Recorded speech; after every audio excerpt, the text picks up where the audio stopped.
back, tribe from the north, brave and bold, to the official, unofficial podcast of your Idaho Vandals. I am your host, Chris Hammond, and with me today I have Brian Marceau. Hey guys, good to be here. There we go. And I have my Everton also repping, Alex Boatman. How you doing, the Boatman? You know, just to enjoy another day of quarantine.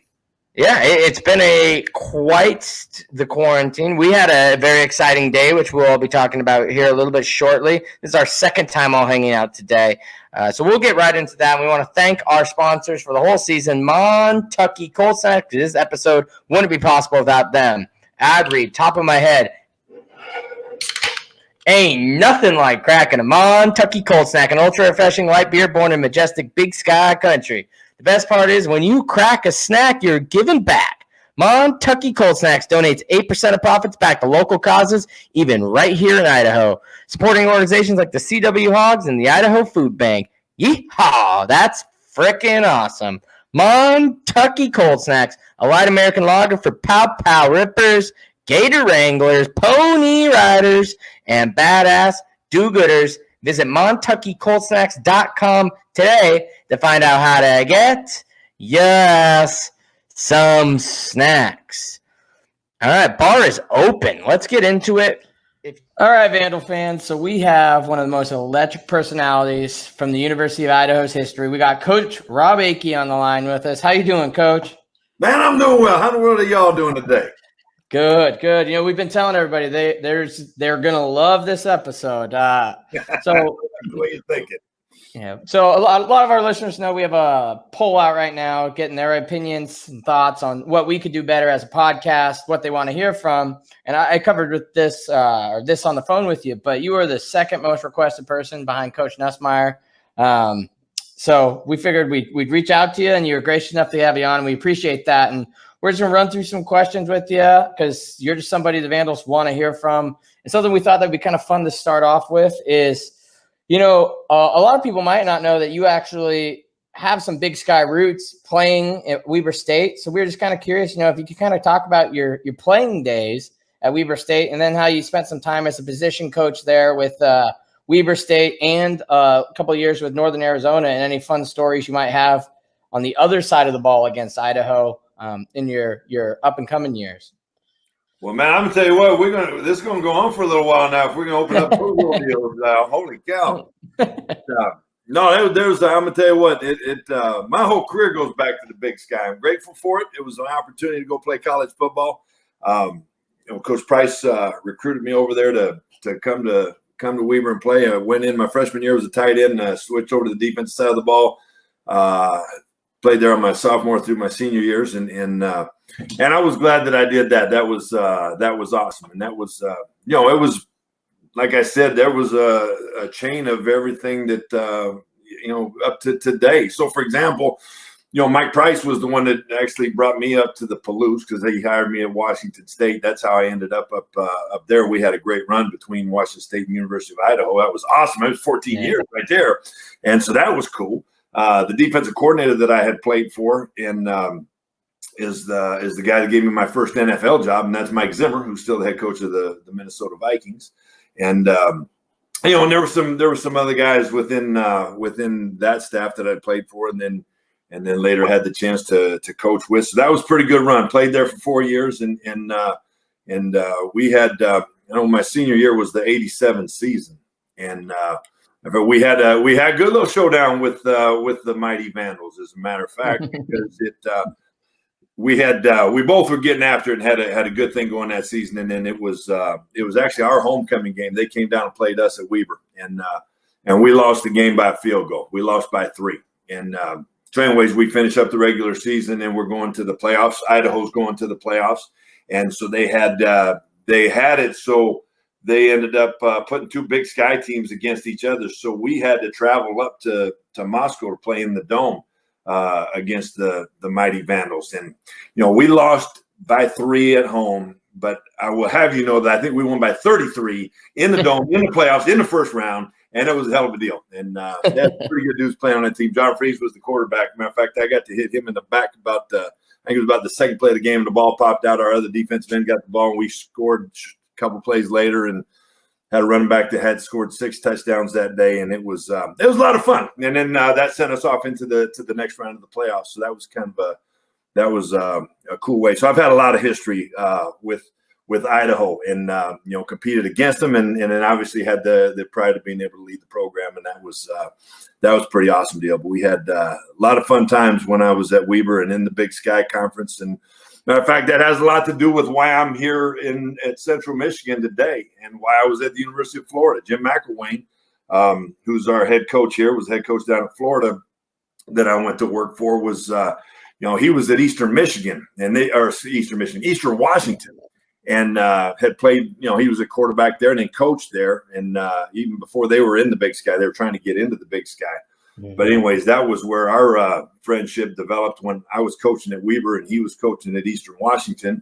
And then it turned out that I was down at Northern Arizona University, was the defense coordinator down there, and he was the offense coordinator over at Montana State University. And so we always had some good head-to-heads and a good time, and had a great relationship for a lot of years.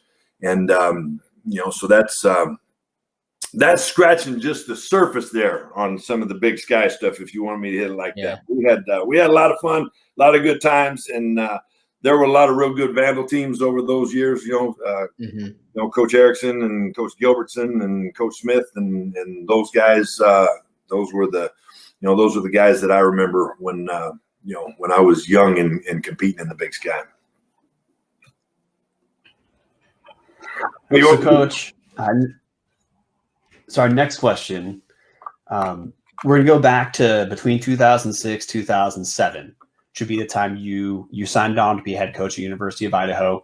You took over after Dennis Erickson's 4-8 season, which was actually one of Idaho's best seasons since about the year 2000. The Washington State team, you served on head coach Bill Dobe at the time. WSU was 6-6. Take us through the time when you got the offer from the University of Idaho. Like, was it a tough decision to leave, a really good job at WSU at a real good program, or was becoming a head coach something you'd probably always wanted? So when you got a good offer, it was more or less a no-brainer. The answer to that is yes, all the way around.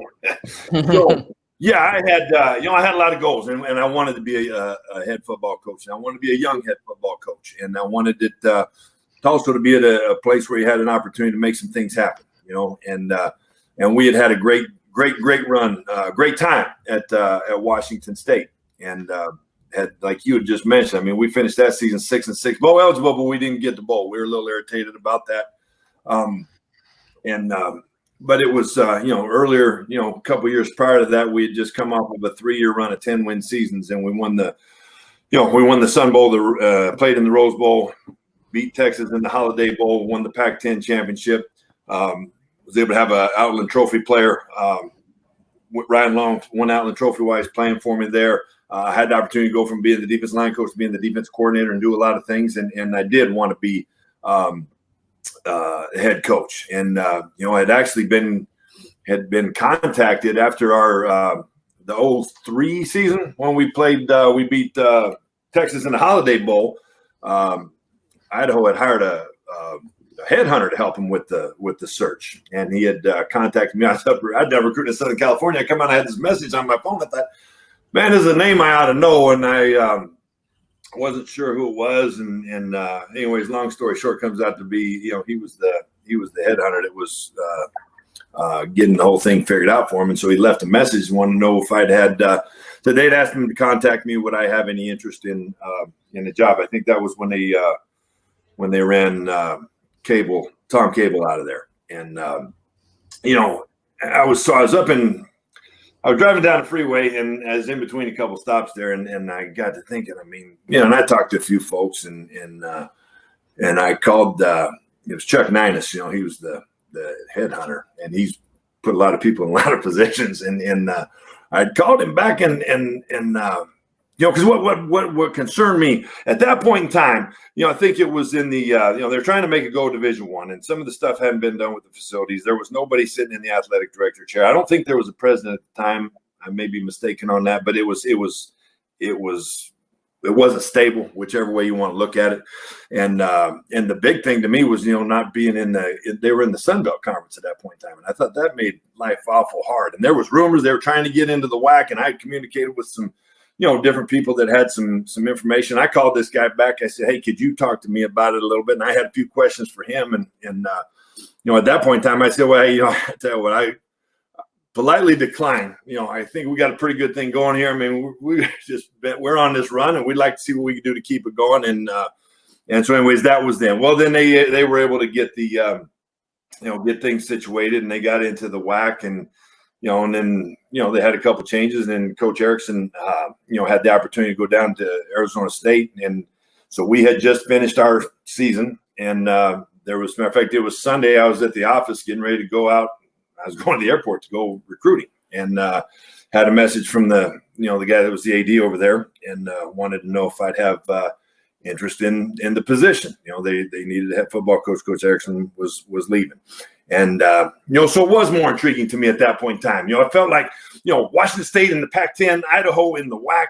I knew how to recruit to the area. I knew the things that you could do to make it great. There's great history. There's great passion within the Vandals, and if we could channel that, and I kind of thought we had a pretty good idea how to recruit the areas and things like that. I thought, shoot, we can make things work here. Yeah, I would be interested in it. And, so I told him that at the time. And, and so anyways, we got into the process of interviewing and that, and I was recruiting and going back and forth, and there were some different names getting involved with it, and everything seemed like it was headed in a good direction, but then I didn't know. And then all of a sudden it started to drag on. I'm thinking, well, this is getting to be a little bit ridiculous. Matter of fact, I was at my house in Pullman, and I was talking to Molly, my wife, and I said, you know what?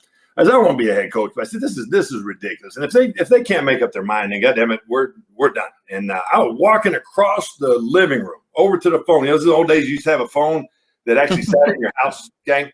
And so I walked over to that phone, and as I'm reaching for the phone, and while I'm reaching for it, it starts to ring. This is honest to God's truth.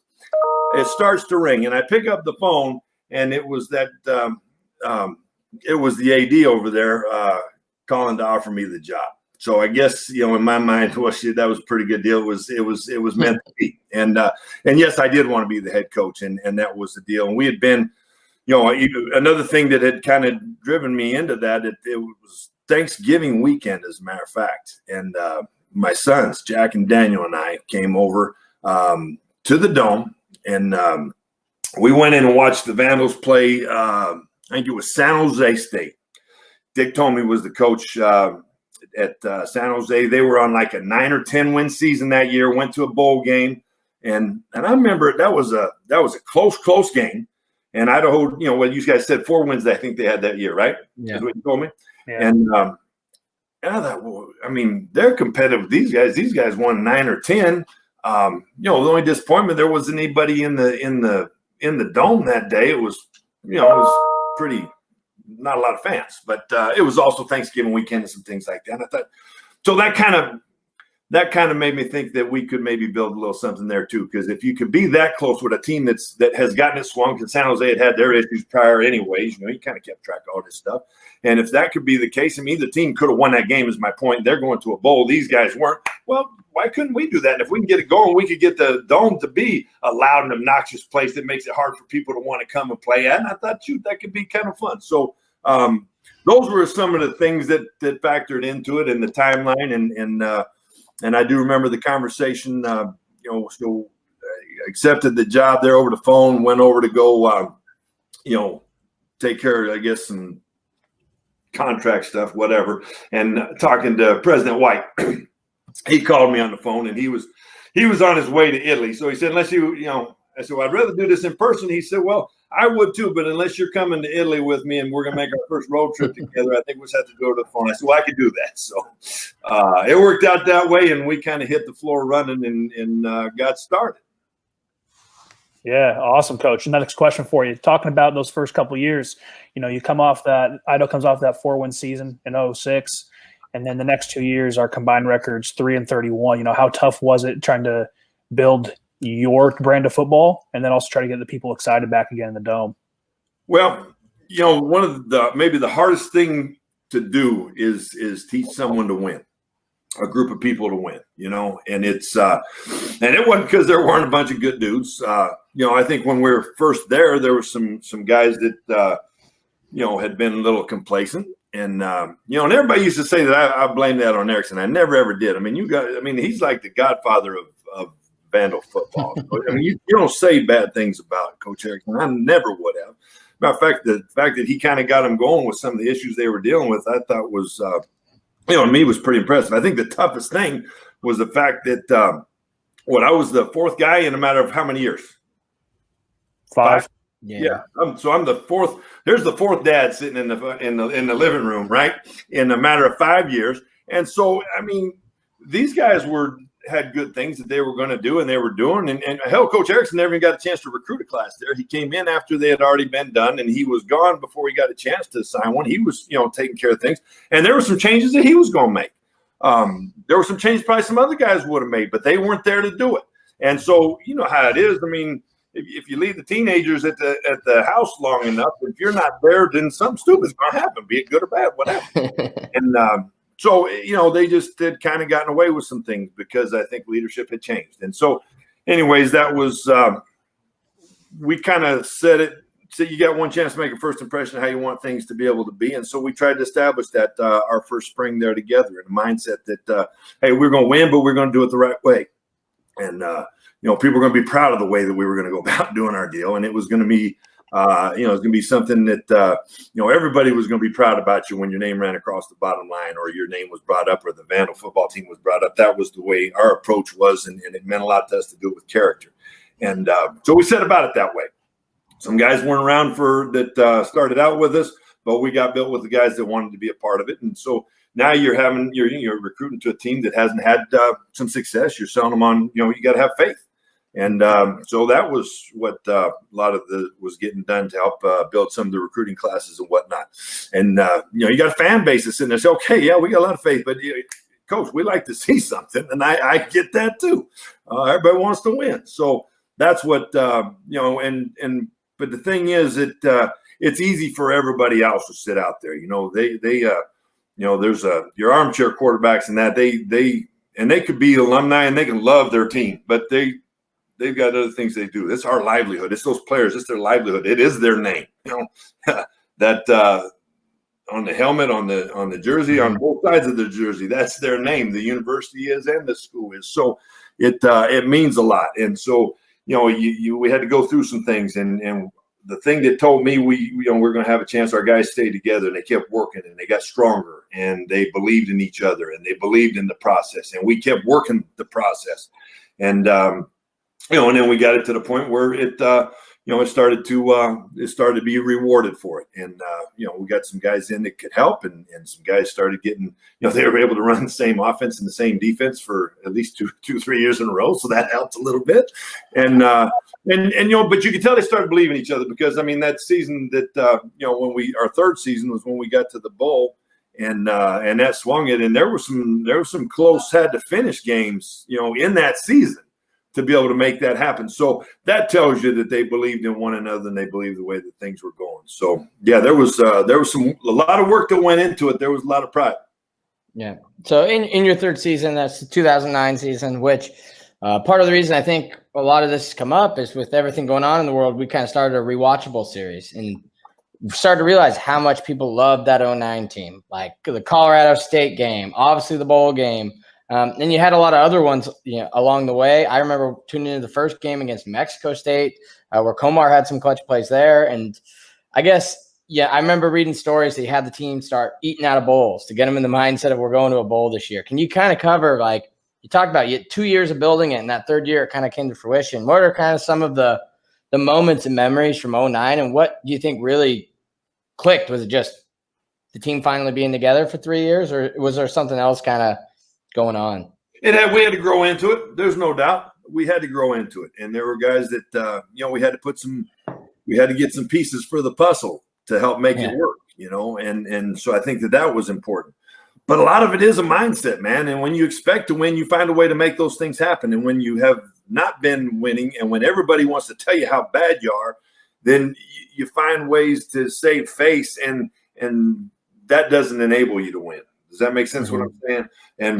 And all I know is that when when I took the job, people said, well, why would you go do that? You guys are having success over here. Why would you do that?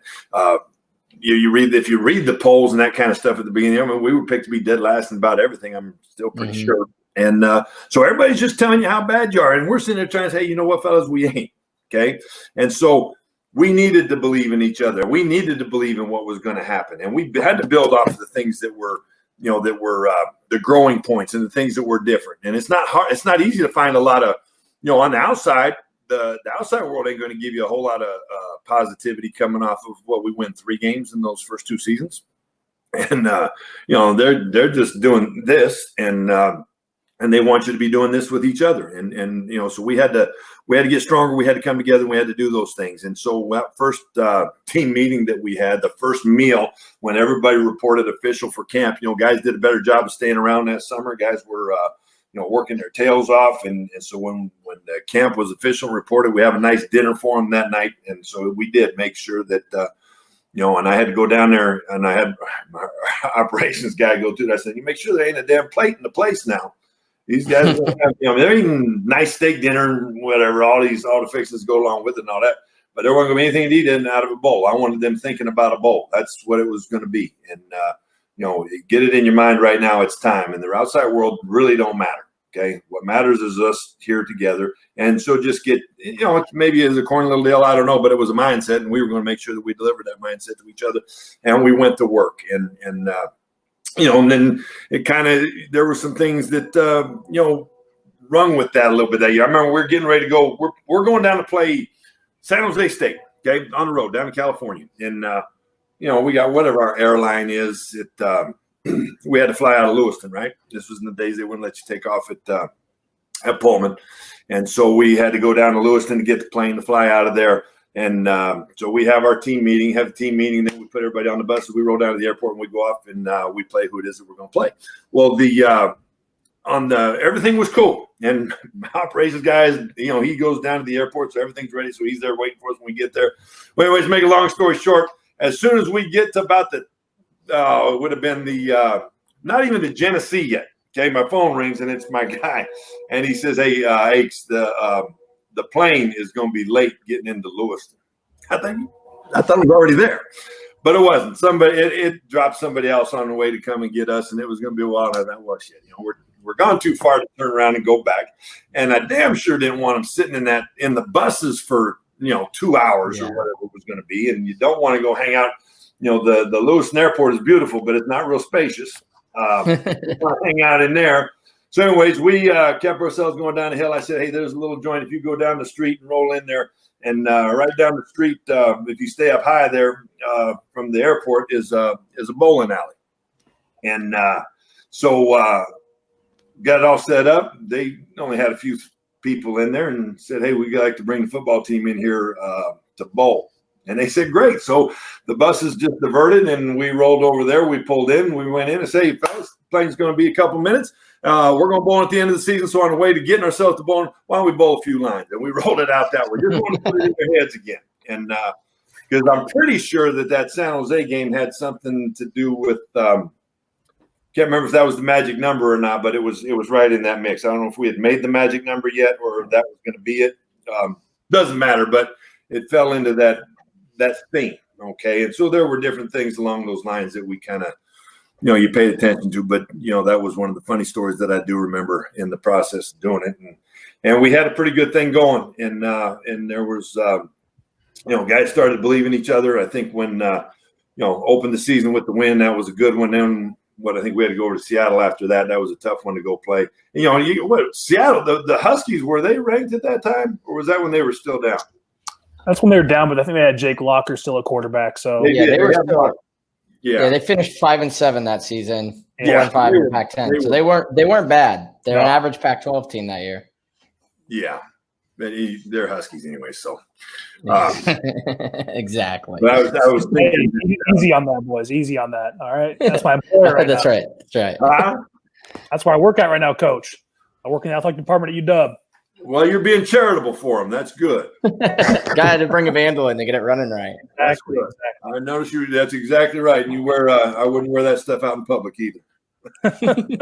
I'm just kidding. You got to keep those things alive. The rivalry is the beautiful thing about it. But we had Boise was a top. Hell, they were a top 10 team the whole time. It seemed like we were there. Nevada was ranked up in there. Fresno was always ranked up in there. And those in Hawaii, in our time there in the league, and then that was so it was good. Our guys, we went over to Seattle and they beat us, but we were able to take some things from the game and put some clips together. Say, hey, if you can do this against a Pac-10 opponent, you can do this against anybody.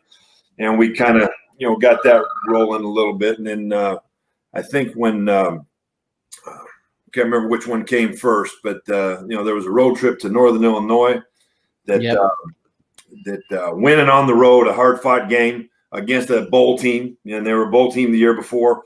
I thought that helped gain some confidence for our players. And matter of fact, I think that was the first that one came, and then the next week, if I remember right, was Colorado State at the Dome. Yep, ESPNU. That was. Oh, that game was fun. What's that? Yeah. So Northern Illinois, and then you came in, and then you had Colorado State with ESPN in town and packed dome. Yeah, it was awesome, and those two games I really thought helped give our team the mentality we needed. The road win got some confidence going, and then the Colorado State game, because Colorado State was they were coming out of the Mountain West Conference. Well, hell, if I remember right, we went 2-0 in the MAC and 2-0 in the Mountain West Conference that season. Because then we beat San Diego State that year also. It was either San Diego State or UNLV, one of the two. That's true. Yep, you did beat San Diego State 34-20 the week before Northern Illinois. So there you go. You did. And Colorado State was a team that I think our guys had a little respect for. I mean, maybe probably a little too much, because I look at the, if I remember right, we were getting. They started fast on us, and we were losing at halftime. I remember getting after them at halftime, saying, "This ain't the damn." This team's out of Colorado, but it ain't the Denver Broncos that we're playing. Come on. Yeah. We're better than this. And I think that the fact that, we'd been a Mountain West team already, and the confidence that came from winning that game on the road last week, I think that helped. And then we got it swung and made the things happen that needed to happen. And that was pretty cool. So there now you got a team that has overcome a little adversity and found a way to get it swung. And we had a little bit of that to our football team, I think, that year. Yeah, I was on campus that year, and my recollection is the town woke up to you guys after the Northern Illinois win.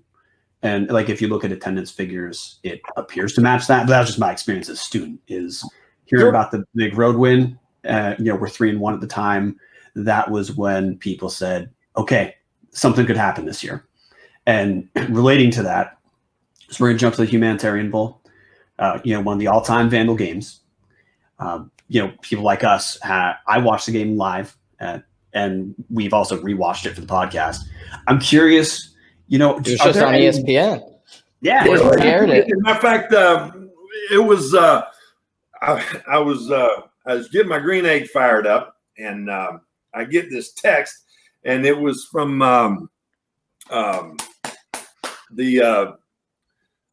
oh goddamn, my mind is going crazy. It was the guy that runs the Humanitarian Bowl, now the Idaho Potato Bowl, had sent me a text. Kevin McDonald. Kevin, yeah, damn it, I feel terrible. Kevin, and he's a great dude, man. And he says, hey, if you got ESPNU on, you guys are about to go win a ball game. And so I flipped over, and Molly and Jack and I watched the end of it. It was cool. Brought back some fun. Brought back some fun memories. That was kind of cool. Do you have any moments where, like, if let's say you're with a former colleague or a former football player, is there like a moment from that game you guys are most likely to rehash, like over a cold Montucky or two? Well, there's the things that you remember, the finish to the game, obviously. Oh, yeah. I mean, what I always hear, anytime that game ever comes up, somebody says, hey, man, you're going to love it.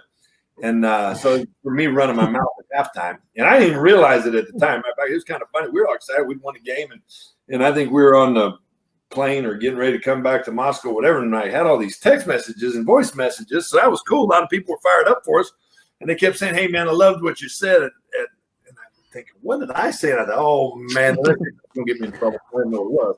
And so that one's always going to come up. Everybody brings that up, and that was pretty cool. The halftime, just popping off there at halftime, and that's what got a lot of people to come together with us. If it was with our players, then it's going to be about the game and the way it finished. And they made. I was so proud of those damn guys, man, and so happy for them with what took place. And again, we put a chip on our shoulder, and everybody helped us have that chip on our shoulder, I do believe. And the guys took pride in that, and they took pride every week in being able to make it happen. That's why we finished some of those games that were close at the end. That we had to have a last drive or whatever it was to finish and win. And I think that was pretty good. And our whole deal going into that bowl was that we were going to play as fast as we can, as hard as we can, as long as we can, and as physical as we can. And if we would do that, for the 60 minutes, we'd make the whole damn world fall in love with the way that we play this game. And it kind of happened that way because of the nature of the finish and all that kind of stuff. Yeah. And it was the most watched bowl game of the year, or highest rated, whatever, or so I was told. But it got some folks fired up about Idaho football. Scott Van Pelt kind of adopted us, man. And he had our helmet up there on the desk. He held it up there for a year, and so that was cool. We got so much great publicity out of that on ESPN, and we were able to go on and folks were talking. We were the only game in the entire world that was being played at that time. So, and everybody loves football, college football. So everybody was peeping it out. And so the guys captured the moment. And so I think that they would remember, hey, coach, we did what we said we were going to do. And to me, that's the biggest thing of all. Yeah. And before Alex, he's got a question for you here. I just got to. Yeah. So the Bowling Green calls a timeout right before you go for two. Mm-hmm. And how I remember it without, having it right up in front of me was we had already set the tight end in motion. They called the timeout. Did you run the same play but just switch the directions on it? No, it's the same deal, same personnel, same everything. We traded the tight end, brought the other one over, and we brought him across, and then brought That's what I thought. Preston in on the dig on the dagger on the back line there, and he was wide open because they jumped on the short stuff. So that's what I thought was pretty cool because it was we stuck with they called timeout, see what we're in and what they're going to do, and we say, hey, stop it. Yeah. And I was going to say, I don't know if you were ever aware of this too, but they actually made the NCAA football game, like the video game, which I know growing up, they had the Statue of Liberty put in because of Boise State. And then I thought it was so cool after that year, they literally, if you had the Vandals playbook on there, it had Vandal 2-point as a play, and it ran that exact play from the is that right? H Bowl, yeah. So I always thought that was pretty cool. It's not in there anymore. It's only for like 2 years, but I remember bragging to all my Boise State friends about them. Like, yeah, you're not the only team with the play in the video game now. So, no, that's pretty cool, man. That's awesome. That is awesome. Coach, hearing you talk. I was a player on the 2016 bowl team. Yeah, and I was probably one of the only guys who was a fan of the 2009 bowl team at the exact same time, and just similarities talking about travel issues or how you viewed the whole season, expect to win. That's how we kind of that was our whole thing. No one believed in us. And that's all that mattered was the guys in there. But I was also part of the team who the next season didn't lose a conference game by more than 6 points, but then also didn't go back to a bowl game. So I want you to talk about the 2010 season where you fell one game short, 3 points short against Fresno State, basically to kind of repeat that magic and how it's so hard for Idaho to kind of go back to back bowl games. Well, that was that year. That was tough. I was. Because it was, we had the opportunity. I mean, the 9th season was the first winning season in a decade. Mm-hmm. Decade's a long time. And, only second bowl game in the history of the school, all those things. And so we felt like we had gotten to the point where we had it, we had got it turned. And so now, you want to build it to where it needs to go to. And we're one play away, and you can pick your game. And, butts and candies and that's not that good stuff. I get that. But that's why I was so irritated about it, because it was that close to getting it swung. Because you can take the 2-minute drill at Fresno, less than 2 minutes, obviously. They scored with, I think it was 11 seconds left to win. They were down. And I think we had a I'm not mistaken, it was a 4th down, and we were in 2-man. And anyways, they got the first down, but they were able to score with 11 seconds left to win the game. We had that game at Fresno, able to win it, and wanted that would have secured enough wins to play the to be back-to-back bowl teams. And so that one was irritating, and especially because Fresno was Fresno and Reno and Boise were the 3 tough ones in the league. And I mean, hell, they were ranked each year, and it was tough. And then Hawaii was a top team. I mean, they played in the Sugar Bowl, for Christ's sake. So having Fresno there and having a chance to win that one, that irritated me. And then the one that before that, we are at Colorado State, and Colorado State kicks a damn field goal with time running out to win the game by 1 point or 2 points, whatever. But the point is, we had the lead. They kicked the field goal, won the game. That one would have given us the bowl game, And either one of those put you over the edge. So that's one play. Block the kick. Don't let them get close enough to kick it. Tackle old boy. Don't let him in. Don't let him have the first down. Or just make the play. Don't let them score on the with 11 seconds left, and you win either one of those games. And those are back-to-back bowls. And then I think you got a chance to maybe get it rolling at Idaho. I felt like that could have made a difference for us, and that was in the and it didn't get anything but harder than that after that point in time, because that's when they started. Because now it was getting harder and harder to recruit because the conference was dying, the WAC was going to move on, and we weren't invited to move on with it.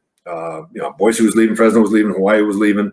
That was the initial, right? In Nevada and San Jose and Utah State came later.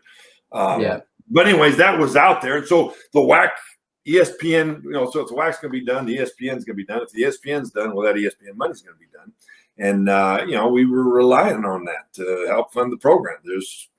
That's what it was. And we needed better fundraising efforts and more money and things like that to withstand not having that ESPN money anymore, just to do things that were necessary to treat the kids the right way and run a program the right way. So that kind of made some things harder. But that was the bitch of that 2010 season. Yes, that still pisses me off to this day. And I got, matter of fact,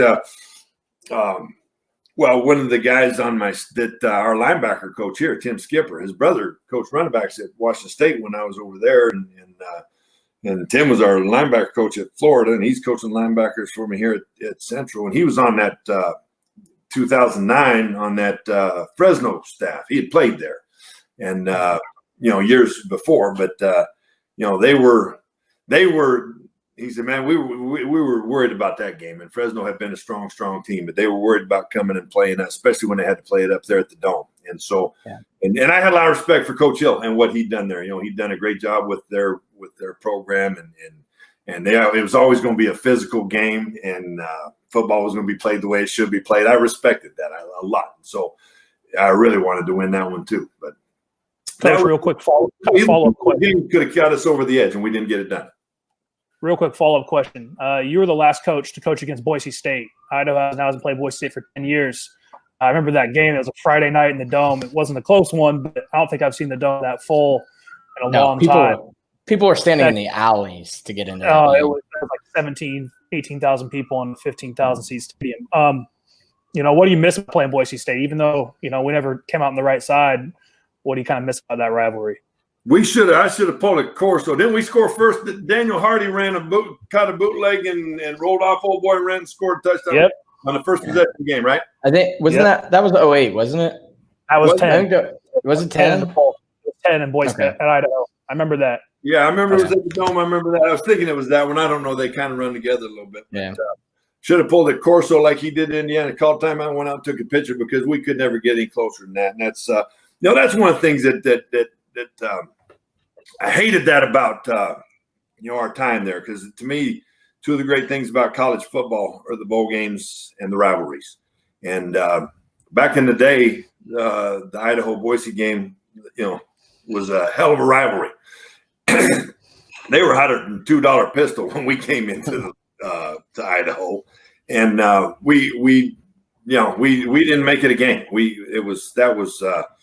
that was what I felt bad about, and I think we gave it the respect of a rivalry. We tried to get it up and, get it built up. And I wanted our guys to have fun with it, but it's not fun when you go get whacked. And none of the games did we, it wasn't fun. And I was one of the goals that I had. And I do believe if we'd have been able to keep things going, we'd have got ourselves to the point. But, and had we gotten it swung and continued to turn, it would have become a rivalry again instead of, what it was. But, hell, I still remember the night, when I just taken the job and I just had was getting my staff put together, getting it built. I had a few of the guys in town. Some of them weren't here yet. And it was, whenever, January, I guess, in late December, January. And we had dudes over to my house at Pullman. And it was the night that the Boise's played the Oklahoma in the Fiesta Bowl. Okay. And so we're sitting there and my young son Daniel's sitting on my lap and they're interviewing the quarterback after the game about it's a brand scheme. And he was talking about how they'd run it against Idaho earlier in the season. And Daniel, just a little fella at that time, he looks at me and said, "Daddy, he's calling you out." And so we wanted to have a lot of fun, tried to have a lot of fun with that. They were a damn good program that had things going real well, and we were trying to get to that point. We just we weren't able to get it there. I know, so that was the frustrating thing. But hopefully, is it going to get scheduled back again? The new athletic director played around with the idea, but I'm not sure we're super stoked to play them now because I feel like the gap's even widened now that we're down in the FCS. But FCS versus FCS or FBS versus FCS upsets happen. So there you go. And now they have I'm to sure pay at some point. Right? Yeah, exactly. I don't think they want to pay us enough. I think that's probably more the issue. No, that was I really wanted to see us get that thing swung another way. But now I remember the game you're talking about that night, though, because if I remember right, that was the night that game was in 3D, right? Yes. Yeah, it was.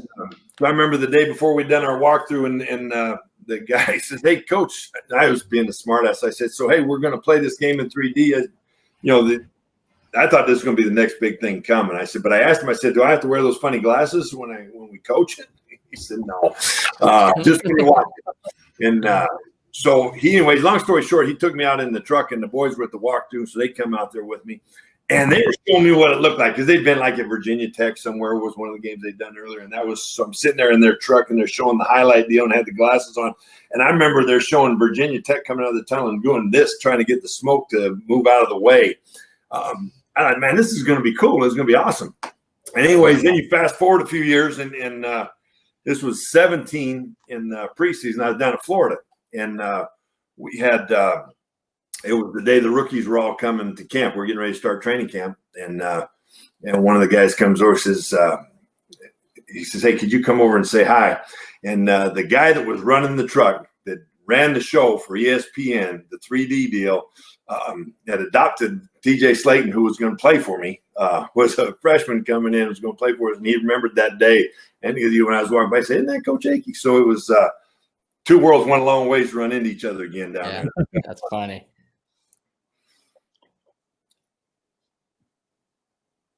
So I guess our next question then is kind of, what are your, thoughts? Idaho's in the Big Sky now. We all three kind of seem to agree that despite wanting to be FBS, if that's still what people want, right now, conferences just aren't available. The Mountain West is sending us invites. What are kind of your thoughts? Idaho in the Big Sky?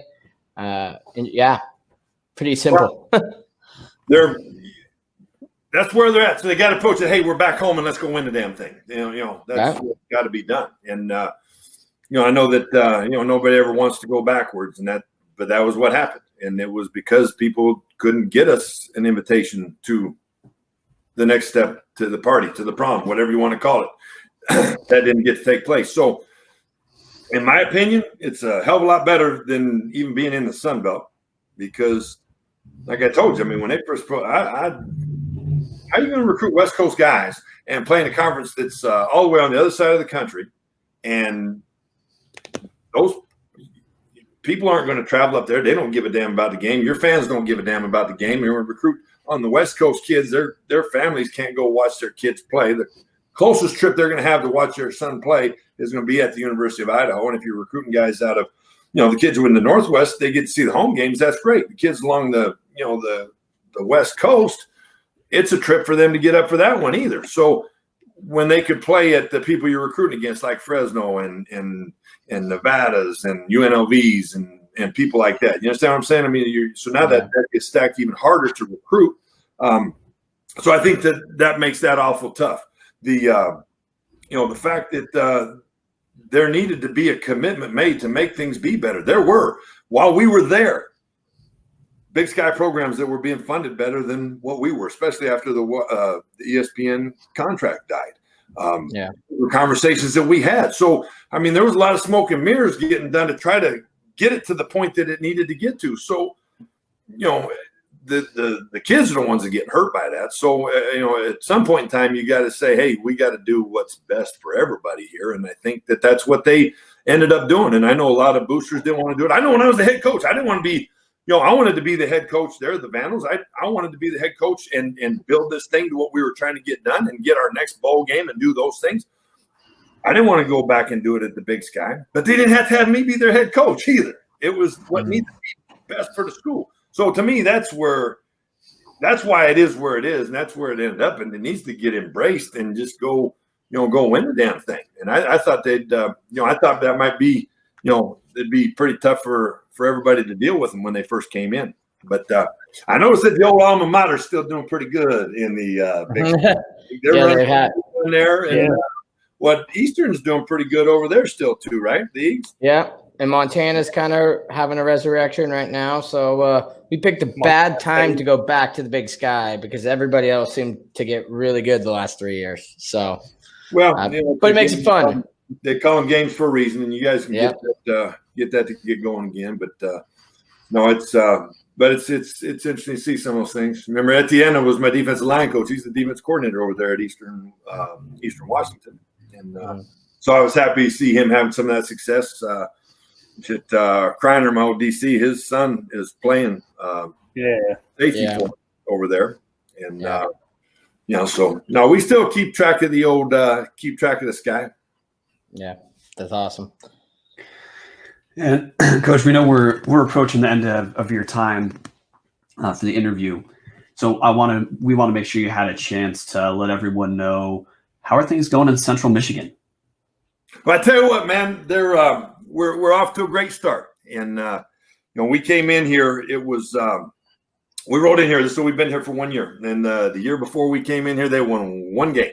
And I think that was against a 1AA team. They didn't win one game in the MAC conference. And so, this might ring a few bells. I mean, they told us, well, hey, we're going to be last in the league and all this and that. I mean, all the experts said we weren't going to be able to piss a drop or do anything. And, so we and we lost some pretty good players off that previous team. I know the defense that that we were going to be coaching. We had two corners played every snap the year before, and they both were juniors, and they both left early for the draft, and they both got drafted, so they were gone. It was the best defensive end on the team that had played the most. He transferred. He entered the college free agency and went over to the University of Michigan. They had three linebackers that played all the time, and those guys were all gone. And so the guys, there wasn't a whole lot of experience coming back on our side of the ball. The guy that was the starting starting quarterback that year before was going to play tight end for us. So there was a lot of what's it going to be. And anyways, we approached it just like we do, and we taught and we did it positive, and we kind of showed them how they could make it happen. And anyways, make a long story short, we ended up winning the west side of the MAC. We played in the MAC championship game over at Ford Field in Detroit. Went to the New Mexico Bowl and made a lot of things happen. So where we weren't even supposed to win a game in the conference, we won our side and played the championship game. Well, now we got to take the next step and win the conference championship game. And so instead of being the West champs, we'd be the MAC champs, and then go win the bowl game that comes with it. But it was a good start, and we got some things introduced with the defense, and we were nationally ranked in some categories. We were number 1 or 2 in every category defensively in our conference, and then we had some that were top 10 and top 25 in the country. So it's a good building start. It's a good place to go, and so now we're just like everybody else in the middle of everybody's writing a book now. It's a book before. So we're just working our tails off, make sure we write this book better than anybody else does. And we got guys that are all over the place. Matter of fact, I was up in the old stomping grounds. We had it was pretty cool. We started spring ball real early here, and we got 10 practices in before spring break and had our second scrimmage. And so, matter of fact, that was on a Thursday. And so I went in and graded the film and got on a plane and went up to – we were up in Spokane and came down to Pullman. My son Daniel's over at Washington State. He's a student assistant over there. Jack's here at Central with Molly and I. And so we were out there for spring break, and that's when we found out that so how about that for Pretty Smart? Let's go on spring vacation where we should go. You go most people will go someplace warm. Why don't we go Spokane to Pullman? Now, right? Let's see if we can find the pandemic. And we were there. As a matter of fact, the night we came back, I went in on Thursday, came back that next Thursday. And the next Thursday is when they discovered that the country had corona, and everybody should stay home. So my office is now here in my living room, or not. I built this office into my house here, and we got players that are all over the place, and they just finished finals last week. We've been doing things with them virtual. We've been doing things with the staff virtual. We've been doing things with recruits, big time virtual and on the phone, and like this with you guys. And I swear I got home earlier when I used to leave the office and come home at the end of the day than I have been when we've been here all day long, it seems like. But it's cool. So we're looking to see what we can do with the next step, and just like everybody, what this new season is going to be like. And just got to believe, hey, football is going to be here, and we'll find out when the date is and when it's going to be. And that's why I just hope everybody, let's find out what we got to do to be smart so we can go and we can play this game. We all do what we love to do again. And I think our country needs it. I think college football is going to help our country get their minds right again. And so I think that's important. And I just cringe every time, they put a microphone in some of these dudes' faces. You make some of these absolute statements, you can't take them back. I'm seeing some. We got to have 8 to 10 weeks to be able to play. Well, no, we don't. Stop. Don't say that. Let's find out when we can play ball again. Okay. And when can we get the players? And then let's find out what we got to do to play ball. Does the season need to get adjusted? What do we need to do? But we can do that. And it's not all that long ago where the schools couldn't keep the kids around in the summertime, and it wasn't the same. And so they'd show up at the end of July, beginning of August for training camp, and then you played your game a few weeks later. So, we've been fortunate. We've been able to take better care of the players, but the whole country's dealing with the same deal right now. So we could have a training camp and get them ready to go. And but we just got to keep everybody positive and believe that it's going to happen, and see when it'll be. Yeah. All right. Oh, we want to thank you for joining us today. Like I said, second most requested person on the podcast. I know I told you you're part of the reason I went to Idaho, so I was super excited to have you on. So we appreciate it. Hopefully, now that Idaho's in the FCS, anyone looking for an FBS team can start rooting for you in Central Michigan. Get some Vandal Chippewas going. Come on, guys. Let it have you. All right, Coach. Well, thank you for joining us, and we will see the rest of you guys after the break. Appreciate y'all, homeboys. Y'all be good. Have a tub for me. All right. Guys, we had a interesting conversation with Coach Akey today. I just want to know kind of what are some of your main takeaways? I know, Alex, it's been a while since we've had you on. Why don't you start? What were some of the takeaways from everything Rob said and kind of what we talked about, with him? Yeah. One thing I love about Coach Akey that stands out right away is his personality. Didn't get too many hey bubbas today, but not a ton of hey bubbas. I know, I was surprised, but it was interesting hearing his side of things. From starting at Idaho, when he played against Idaho in Weber State, to coaching at Wazoo, and how he was ready to actually give up on the job. That's kind of what was really surprising, just the timing of everything. The infectious personality just carried Idaho to some good success and some good fun in that 2009 season. So it looks like I froze. Oh no! All right, 2009 year was a fun time, and then that 2010 year was so close, but.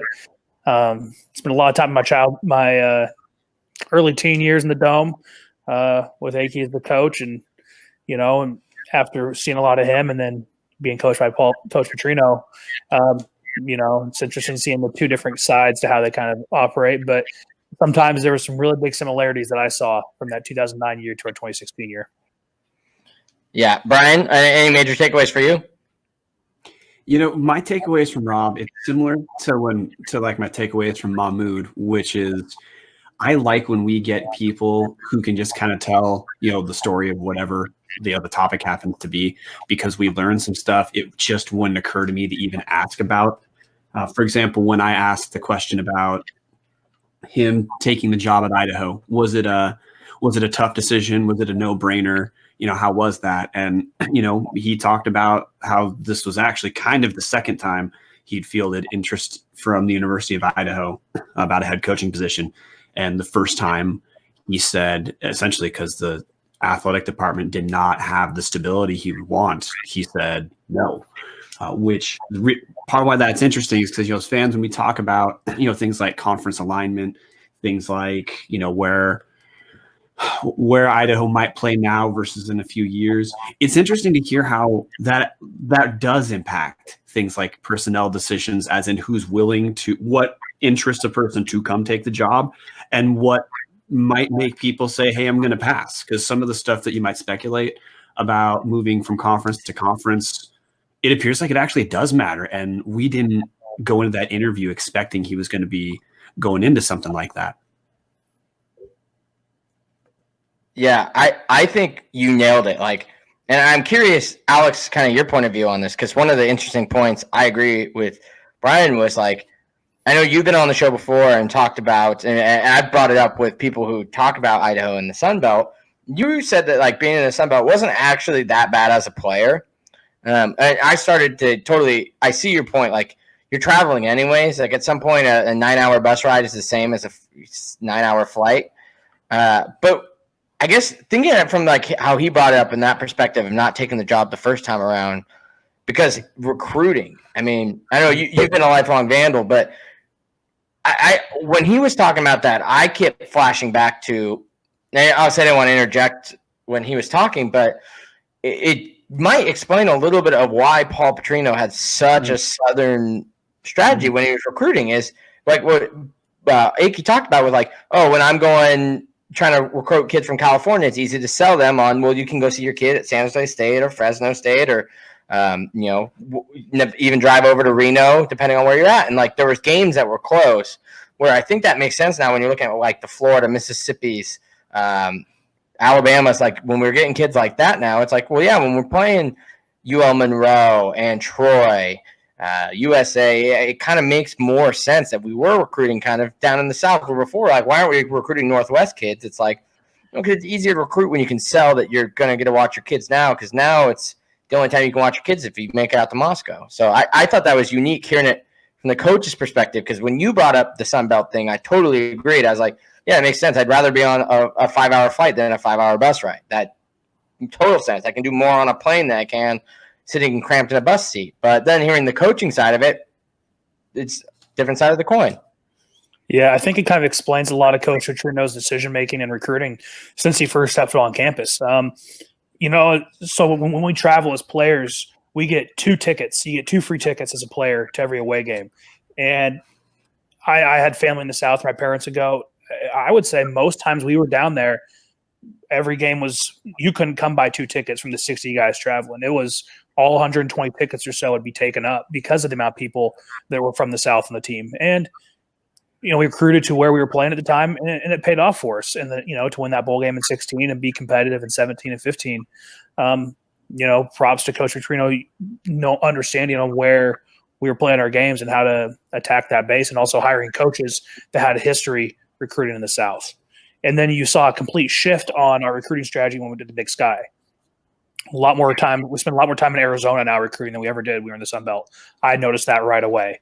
A lot more time in California than we ever used to than when I was in the Sun Belt. So things have shifted. We're getting more Northwest kids, more West Coast kids, but that's just kind of back to where we're playing. So props to the coaching staff for kind of understanding their strengths and their weaknesses.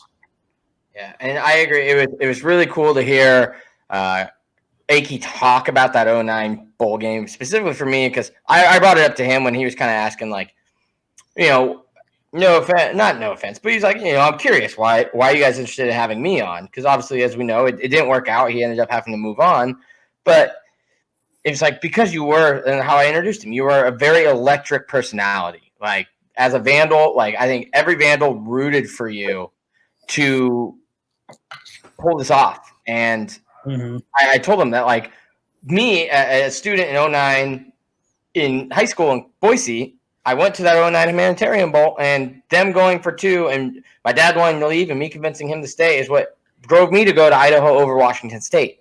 So I told him, like, you were an intricate reason of why I went to Idaho. And growing up an Idaho and Wazoo fan, I was very aware of Akey from his time at Wazoo, which we touched on a little bit of his teams there. And it was cool, and I really like how we were able to tie it back to the Big Sky, because I think when he was a coach at Idaho, it wasn't something that got brought up because Big Sky wasn't a question at the time. We had just joined the WAC. The WAC looked relatively steady at the time. Things were good. Yeah, and so no one considered, like, well, Idaho could go back to the Big Sky. And now we have this coach who played in the Big Sky, coached in the Big Sky, played against Idaho in the Big Sky. And I think it was cool because I'm not aware of anybody else having such a conversation with them. So I think that on its own made it unique. And so I thought hearing 09, how it built, and then just kind of hearing all of it was – I enjoyed the interview. It's one of the favorite ones we've had on so far. But I just got to say, I've always had this in my head. I'm curious on your guys' thought on this. When Lee Corso decides he's tired of traveling around the country and putting on mascot heads, and the day comes, maybe in coincides, where Robb Akey decides he no longer wants to be a head ball coach, is he not the perfect fill-in to take over Corso? He's the most electric personality, I think, in football. Right? I mean, maybe PJ Fleck, but I love just listening to him talk. It's like he didn't even have to be a Vandal coach. He could have been a Boise State coach, and I still probably would have wanted him on here just because I think he's always been enjoyable to listen to. And like Brian and I have compared him to multiple times. Rob Fennessy is kind of like the poor man's Robb Akey. Like, same kind of mannerisms, same kind of like go-get-it attitude, very upbeat, kind of weird mannerisms. They're just very him. But, I mean, given the choice between Rob Fennessy and Robb Akey, I'd take Akey every day. But first thing I said was Fennessy reminded me of Akey. So it was so cool having him on. My takeaway was I was just happy. I mean, looking at the live stream, I probably just looked like a giddy little schoolgirl because I was just smiling and chuckling at like everything he said. But I had a blast. And, yeah, so I buy it. The thing, too, about Akey that's different is, and of course, I'm not trying to pretend that when anyone tells the story of when they were somewhere, it's always slightly favorable. Though, they don't tell the worst version of themselves, of course. But yeah. He was pretty open about a ton of stuff that yes, he told a lot of coaches aren't. Like, he was open about how when it wasn't just that the conference died, the WAC, which sucked, but it was the conference dying plus the money going away was a huge deal for the program he was running. I had no idea he was going to address something like that. I'd heard, just as rumor, like, yeah, that really was a problem with the conference shifting. But he went further in depth with that than I would have thought. His story about getting hired and, getting ready to just say, look, I'm not coming. And then the call came. That was open in a way that, I did media days last year. And the only coach who I'd say was actually open that way so Troy Taylor was.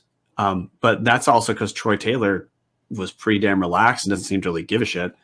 Bobby Houck has like his brackets where if you ask the question within the right bracket, he'll be open, but if you're an inch off that, there's nothing.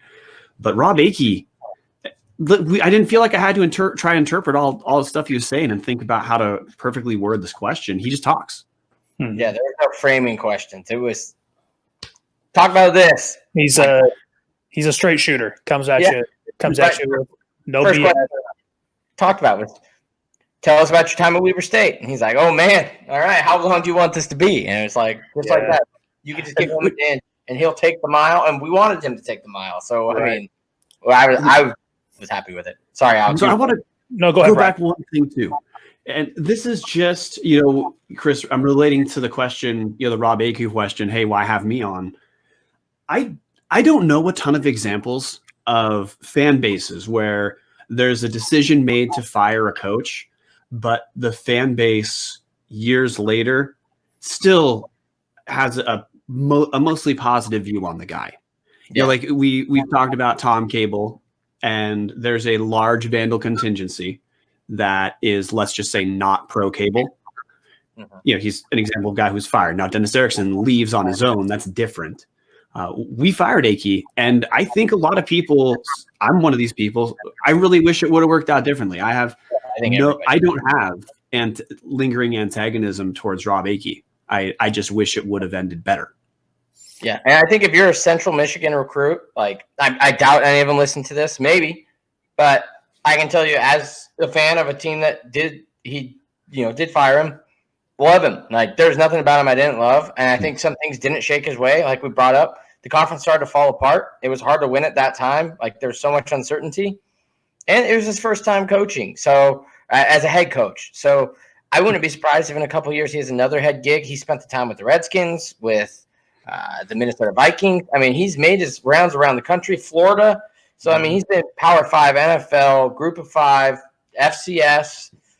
I think he'll get another shot somewhere. It's just who's going to give it to him. And I mean, like I said, it's hard to find a place where things didn't work out and he had to be let go before his contract was done, and people still love that person that much. And not like a Beamer or somebody like that where it's like, oh, they've been there forever. He was only there for 6 seasons. Yeah. So relatively short. I mean, that's actually pretty long in today's standards, but it's not like he spent decades building this team and you have to let him go because they're not competitive now in their old age. He just had stuff not going his way around the program that led to make it harder for him to win at the program. And unfortunately, we made a move. And I think you can see that with part of the reason that Petrino struggled so early is he was dealing with much of the fallout that was happening when Akey was there. Of now we're independent. Now we're in the Sun Belt again, which Akey talked about was the main reason he didn't take the job the first time around.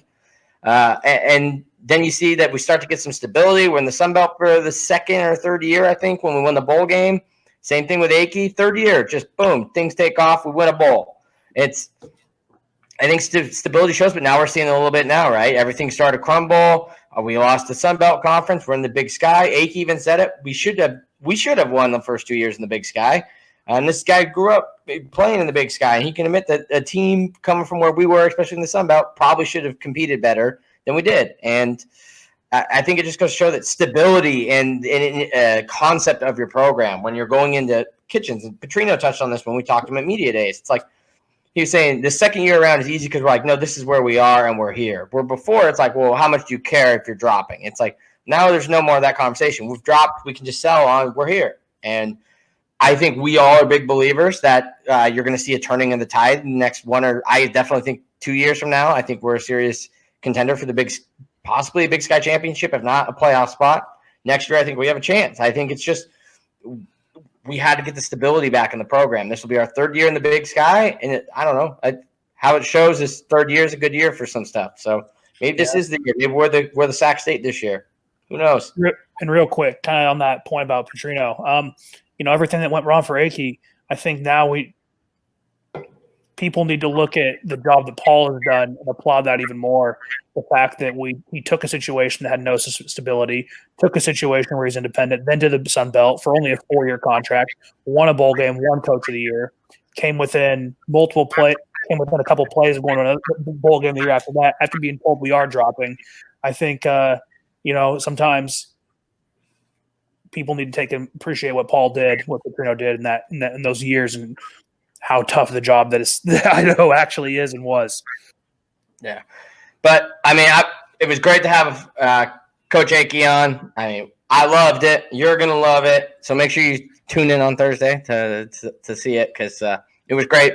I agree with Alex. Not a lot of hey bubbas, which was surprising. But I don't know. Maybe someday we'll have him on again. He hit us up after asking if that was everything we wanted. So I could be like, maybe just, no, actually, like we've got a million more things that we could talk to you about. So maybe a recurring guest. We'll see. But for now, we got him on. You guys requested it. That's why that survey that we keep plugging is so important. because it gives us stuff like that when I can go to him and go, you were the second most requested guest. So, it's not just us wanting you on or one random person. Like quite a few people are like, we'd love to hear from Akey. He's doing cool things as defensive coordinator at Central Michigan right now. So it was cool. But we talked about it. We were expecting a good 2020 season possibly, or at least an improvement and possibly good or great. Is 2020 going to happen? That's a whole different question. There's been a lot of stuff coming out. Brian, why don't you kind of run through some of just what's happened in the last couple of days and some news breaking, I guess, breaking news. Yeah, we have about 3 things that we're going to tie together here that relate to 2020 projection speculation. The first is Tom Wistrcill, Big Sky commissioner, was on the press box with Larry Weir. Larry Weir is the Eastern Washington play-by-play announcer for basketball and I believe football as well. And he talked about the upcoming season. The 2 big points that I took away from this was one, in explaining, giving institutional control to when sports needs to start.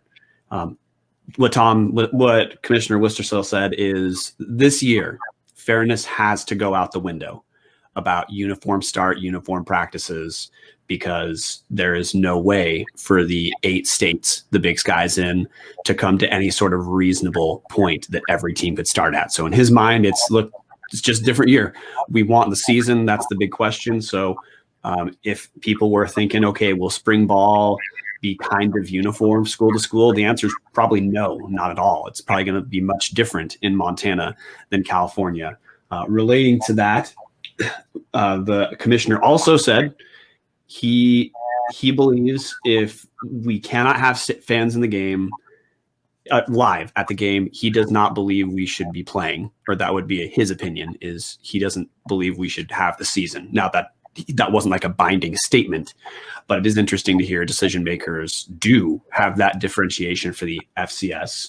Lynn Hickey, athletic director at Eastern Washington, she said the same thing for Eastern. If Eastern can't have fans at the game, she doesn't see how they could have the game in the first place.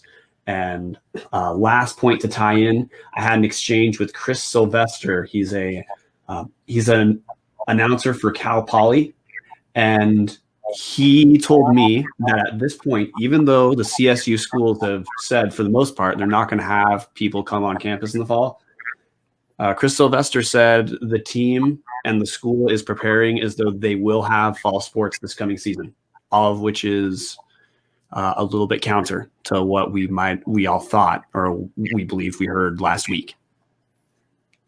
Yeah, because that's interesting. Because I had a back and forth with Kyler Neal about this.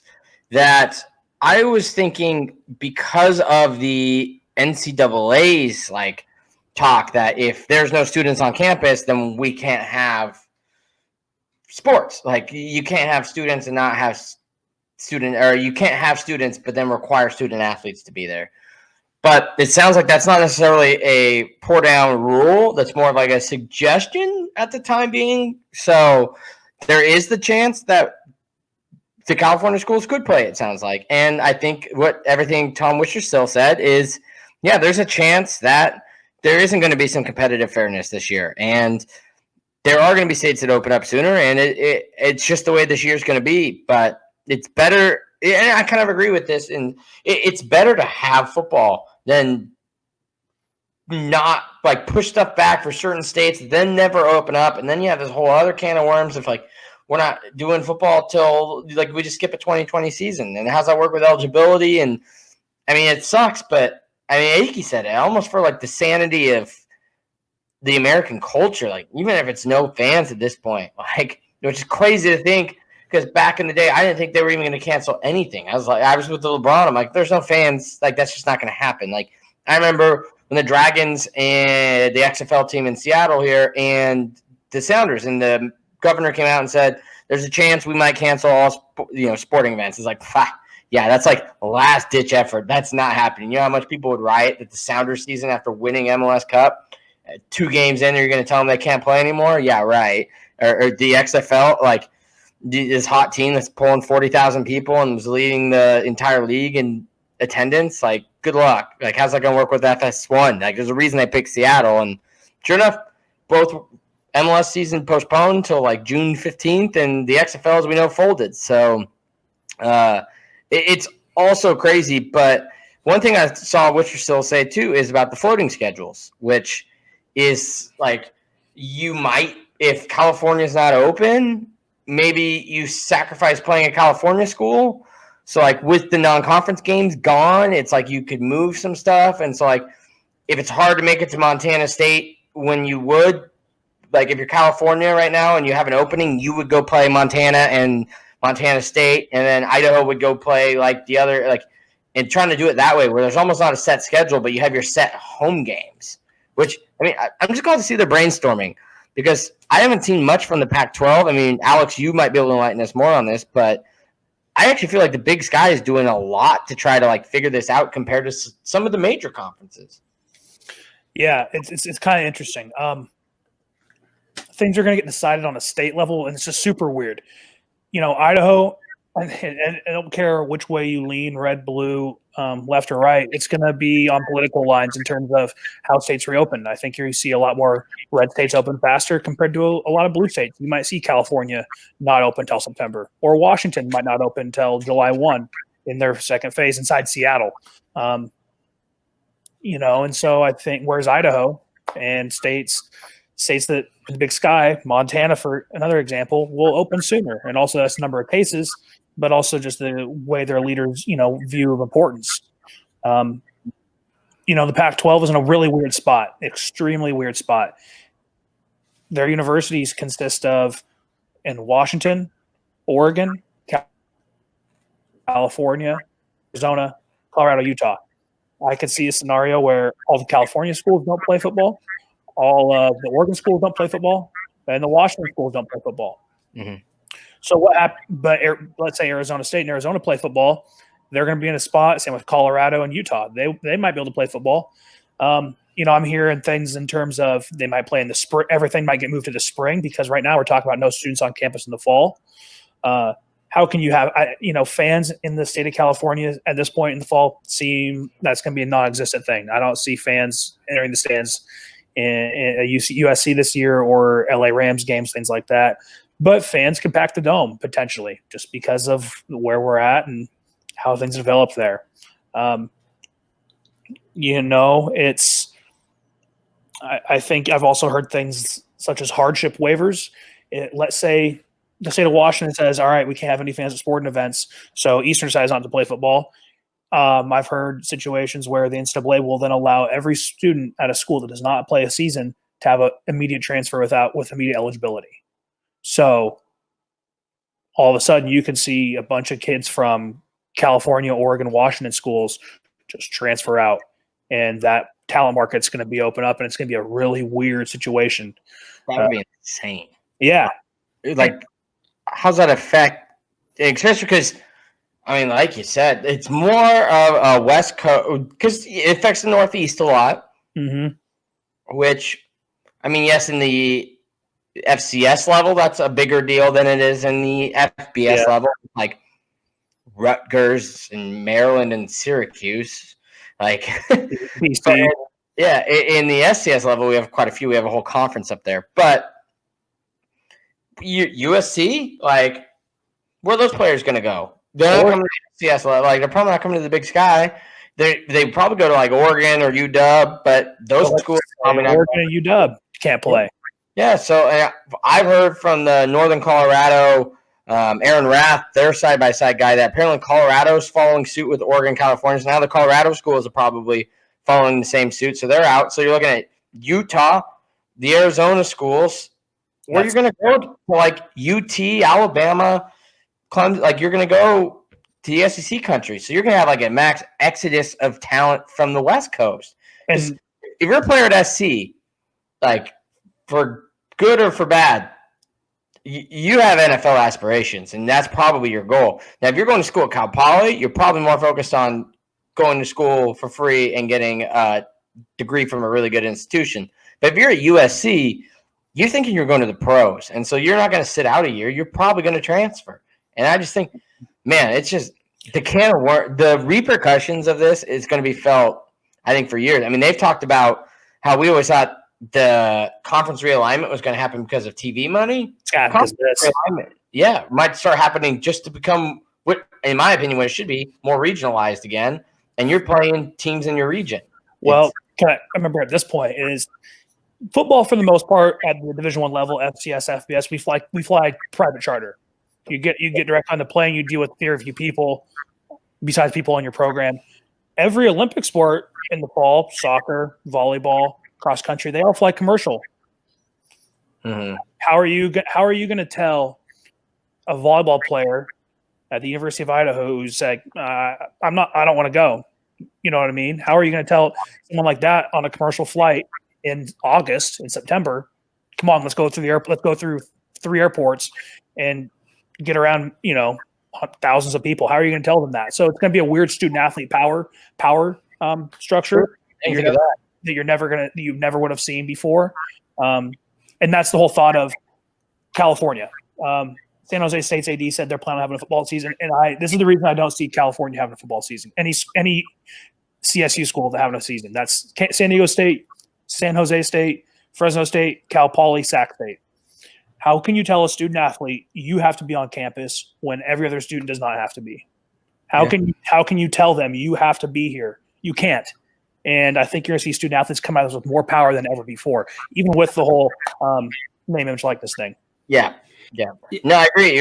It's the NCAA is going to have to kind of show their true colors in this one. Are they viewing people on scholarship as athlete students, or are they viewing them as student athletes? And I think the rubber's going to meet the road on this argument this year between the likeness. I think they've already kind of showed that. I mean, I guess, for instance, in college, I could have sold my likeness, but no one's going to buy my likeness. But if I'm, for instance, Johnny Manziel, I bought his Johnny Manziel shirt in college. He didn't get any money off that. You know how much money he probably would have made making money on Johnny football's apparel? Zion. So, Zion Williamson. Tua, Marcus Mariota. Like, there's Tim Tebow. Like, there are guys that could have made some serious, like, life-altering money, whether they made it in the NFL or not. Like Johnny Manziel and Tim Tebow, that wasn't available to them, and that has changed. And then I think what you said, that's a great point now, is it's almost going to come down to, like, the women's national team versus the men's national team in soccer right now, where the women are having the equal pay lawsuit. It's going to come down to, yes, some of these rules are being bent for football, like, oh, we're going to have athletes back on so we can play football. But like you said, if you're a volleyball player or a golf player, tennis player, like no, I'm not flying commercial just because you need a football team to go play in Alabama for $1 million.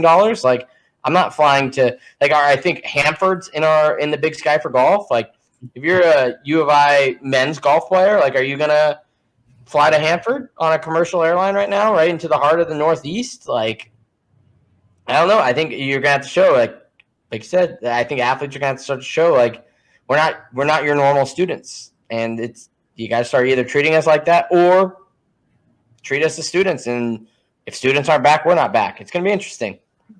Well, there's an in-between situation right now, too. Now, I want to get to the specifics of some of the schools we're talking about, and this is why last week I said there's just no way the schedule printed right now is what we actually see, and that's exactly what we learned when Tom Wistrcill was talking about speculation contingencies the conference is trying to put together to be able to have a season. Let's just compare 2 universities right now: University of Idaho, Eastern Washington. University of Idaho, according to spokesman Jody Walker, Idaho is right now expecting to have students back on campus and to have classes take place within physical class will take place on campus is what they're planning right now. They're of course planning for backup in case something's different, but that's their viewpoint right now. Is at Idaho, there will be people there. Eastern Washington, they are not planning to have people on campus except for they're going to have in-person labs that have like social distancing guidelines, as well as there's some other types of class, but they're expecting most classes to be done online, which creates this weird in between of, well, if you have a lab class now, you do need maybe to be on site. And if some things are open, I mean, I guess maybe you view the athletes as, well, they just will get special attention at their facilities. But of course, all that spacing goes out the window when you're, tackling someone. Yep. I mean, exactly. It's going to be super interesting. And I don't think there is a right answer. And like I said, from each week we've been on here, where we've covered it 3 or 4 weeks each time, other than this week, actually pretty much saying we're just not going to talk about it. But just it is the hot topic. You can't really avoid it right now. But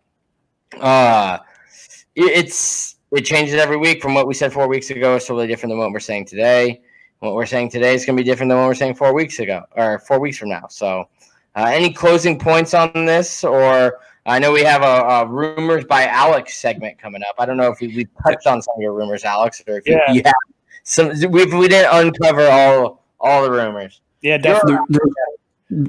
One quick point, which is relating to what we're talking about, is Eastern Washington just announced that they are going to have to cut their athletic budget by between 20 and 30% due to a $2.1 million loss in revenue, which was on top of an already their athletic department had a $5 million deficit, not annual, but they had a $5 million deficit that was further hit with $2.1 million loss in revenue. So that's part of why Lynn Hickey said, with the cost of running an event and team travel, she doesn't know how the heck they could even they could play without fans and ticket sales to offset some of that. Yeah, which, I mean, to be fair, what's their ticket sales? Let's say them all 8,000. I mean, I get it. That's money. I'm not trying to downplay it. We'd love to have 8,000 at every game too, but I mean, it's not like you're Montana that's losing 25,000 seats. They're literally almost have 20,000 more people there. But I mean, I get it. It's still serious either way, because Eastern has obviously some athletic or finance issues with the fact that how dominant does a team have to be where you can't even get them new turf or a stadium funded for the renovation? Like, it's such a proud program, and I just don't get it.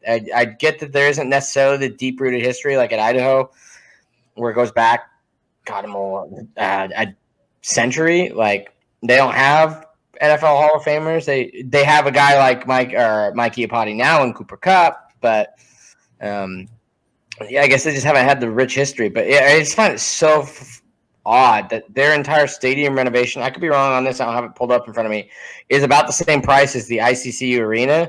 And I mean, yes, we're completely funded with the ICCU arena, but also, we're in an all-time downswing in sports, probably ever, and like this, people are just kind of tired of it. I think a lot of people don't think it's actually broken ground because it's been talked about for 20 years. Which I guess may be their thing, because they've been talking about renovating the stadium for a while too. But I just find it so weird that a team that's made 2 national championships last decade can't fund. What are they looking for? Like $17 million? They're looking for 25. And they've raised 5.5 million, but 5 million was a one-time gift from one person. Probably. So aside from that, I don't know aside of money. So aside from that $5 million thing, they've actually only raised $500,000. $500,000? Yeah, they had one guy gave them 5 million. The rest combined is at 0.5. I gave them like $186. I'm like 120th% of their. I don't know. I'm not a math major here, but damn, I'm like a significant amount of their donor base. They should be putting me up in a box next year. Jeez Louise. I didn't know that. I mean, I knew it was bad. I didn't know it was that bad. They have 5.5 million. Holy mackerel. Knowing there's an article in the spokesman. Knowing how these things go, they probably have more than that. They just haven't said they have that amount of money. I wouldn't be surprised. It's probably sitting closer to 10. But even then, the fact they've only raised 10 in this short period of time, we got 10 for the naming rights. They not have they're just not selling naming rights. I mean, I know Ruse Field, but that's a field. Like, couldn't you still have like how the Broncos did? It's whatever that guy's the coach's name field Lyle Smith or whatever, and then it's Bronco Stadium. Well, now it's Albertsons Bronco Stadium. It's like, I don't know, like name it for Christ's sakes. Like ICCU paid us, what'd you say, $10 million to name like naming rights? There's got to be a Washington Central Credit Union, like somebody, like if a credit union in Idaho can fork that over, somebody somewhere can sponsor Eastern Washington. I mean, Numerica's right out of Spokane. That's right there. Boom. Hire me, Lynn Hickey. I'll get you guys naming rights. I can think of a bunch of companies in just Spokane that would probably kill to sponsor it. Or just go to Gonzaga and say, who's everybody that couldn't give us the arena naming, and we'll just go from number 2 down because they obviously lost the bid and they wanted to name something. No kidding. Yeah. So we kind of skipped your rumors there, but do you have any rumors? Talk to some guys. I keep my ear pretty close to the pavement in the athletics world. That is the world that I work in. But, some guys have said, some players have told me in Idaho that they wouldn't be surprised if things may get played in the spring. They think there's going to be a season. I've also heard some sentiments that, man, if we're playing 6 or 8 games, I don't want to play. If we were playing 6 games like that, I don't want to play. Not meaning that they're not going to play. It's just that morale would be at an all-time low if that kind of thing happens. And, I think the floating schedule thing will be interesting because all of a sudden, let's say Washington or Oregon don't play games. That is 1/3 of our schedule is built from schools, or California, even California too, about 1/3 to half our schedule is built from schools from those 3 states who could all of a sudden not play football. So what do you do? Maybe Boise State's looking for a game. Just throwing that out there. Not saying that's going to happen, but don't be surprised if things kind of are last minute with regards to schedule. And the number of players that you could see transfer. What happens to Eric Berrier at Eastern Washington if Eastern doesn't play? Is he going to an FBS team? Is someone like Boise State trying to go get him? Who knows? So, some rumors, some speculation, but speculation is kind of built off of some rumors in terms of I don't think you're going to see 130 FBS teams and about 120 FCS teams taking the field this fall. I think you might see somewhere near half that number. Yeah. It's almost like you wish we had more time because they probably could have came up with a really great way to do this, like combine FBS, FCS for the teams that can play and can't play. But, I mean, it's too late. You're not throwing that stuff together. But, yeah, I mean, you're right. Like, Western Oregon we open with. Are they going to be able to play? Probably not. So there's even a non-conference gone, which is why I made a shameless plug the other day on my Idaho State article where I was like, yo, what about Idaho State? Week 0, 2021, why are we playing Simon Fraser, which is already a bad move in my opinion, but I get there's stuff that goes on behind the scenes in scheduling. Get Idaho State on and do like a 50-50 revenue split from ticket sales and everything like that. Maybe people don't like my Played in Boise idea. I think it's genius. It's halfway between both schools. Both have large alumni bases. But either way, there's a way to make this work. Chris, real quick. Your idea was to play at the new Boise Hawk Stadium. I just looked for an article today. Sadly, it didn't get any funding, so there's going to be no soccer, baseball stadium. But if we don't play at Boise State, College of Idaho has a nice 5,000 to 10,000 seat stadium just sitting there in Caldwell. Put portable seats on one side, brand new turf field. It'd be a raucous atmosphere either way around. I think you'd have to bring in more seats, though. I feel like fun time. Idaho State, week 0, like just bring in turf. Just bring green turf. That's all you got to do. Just bring green turf. Green turf and Bengals and Vandals will show. Yeah. But no, I don't know. Call me greedy, but I had no problem playing on Boise State's field. I mean, we're 3-0 in bowl games. Yeah. If we're not playing Boise State, we're undefeated there. Maybe we cracked the code. It's just you have to play in Boise as an Idaho team, and you win. Play Boise State, yeah, exactly. So we cracked the code. But I honestly think you'd sell that thing out. I mean, we've practically sold out for bowl games. I can tell you more Vandals would probably get up. Well, okay, maybe not. But a lot of Vandals would get up to play Idaho State as much as they did Bowling Green, Southern Miss, and Colorado State. Probably 15,000, 20,000 Vandal fans in Boise State Stadium. Probably another 5,000 to 10,000 Idaho State fans. Yeah. Especially the first year. And then if you do it, we're only going to fall off the schedule every 4 or 5 years, 4 or 5. With the way the Big Sky set up, so that it's a 1 in every 5 years thing. It becomes a thing as a student. It's the 1 year. It's a neutral site game. You go to it, and I think it's a genius idea. Play it always on Thanksgiving break because there's never any students in Moscow anyway on Thanksgiving That's true. break. Yeah, you could start moving it there. That'd be genius. Most of the student base is there, which is why the basketball games do so well. But I think 2021, you do it week 0. I think you'd make a ton of money. But that's just me, and I don't know the logistics of it, and I don't know how much Boise State would try to ring those two schools to play on their field too, which is probably part of it. But we covered Eastern Washington's budget.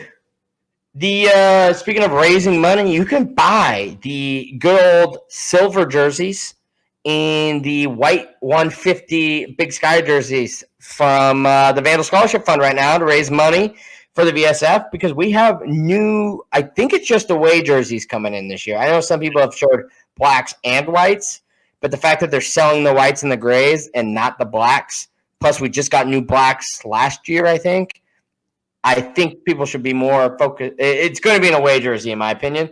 Maybe an alternate like the silver, but I think we're in the field now where if we're taking names off the back of the jerseys, we're probably not rocking alternates. So, what are your guys' kind of thoughts? I really love the idea that they're selling the old jerseys because I've always said, especially because the bookstore doesn't sell a replica jersey anymore.